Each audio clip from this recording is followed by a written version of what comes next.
Why your emotions are sabotaging you. Do you ever feel like your own worst enemy? You know what to do, but something else just takes over. That isn't a lack of willpower. It's your brain's ancient survival wiring sabotaging your modern life. You set a goal, feel motivated, and then, bam, you procrastinate, get distracted, and wonder, why do I keep doing this to myself? If that sounds familiar, you're not just undisciplined.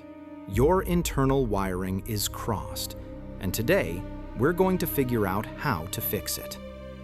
The part of your brain that makes ambitious plans isn't the same part in the driver's seat when stress kicks in. There's a conflict between your logical planner, the prefrontal cortex, and your emotional protector, the limbic system. Think of your limbic system, which includes the amygdala, as a hyper-vigilant bodyguard. Its definition of threat is outdated.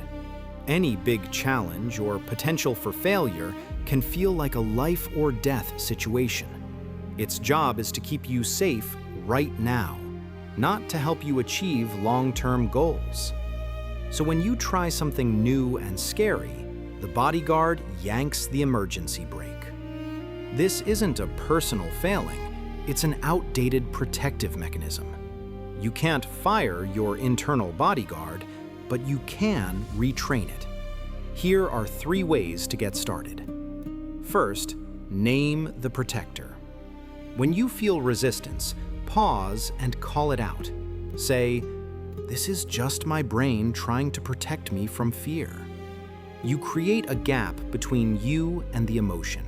You're no longer in the fear, you're observing it. Second, reduce the friction. Make your desired behavior ridiculously easy to start. The goal isn't to write a chapter, it's to open the document.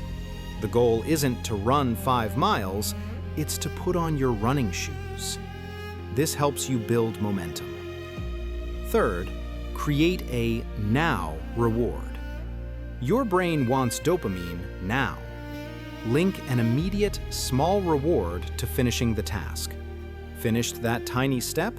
Listen to your favorite song. This teaches your brain that action leads to pleasure. Your emotions aren't your enemy. They're messengers trying to keep you safe. Self-sabotage isn't a character flaw, it's a survival strategy. By understanding it, you can take back control and build the life you actually want. If this video hit home, let me know in the comments, and subscribe to become your greatest ally.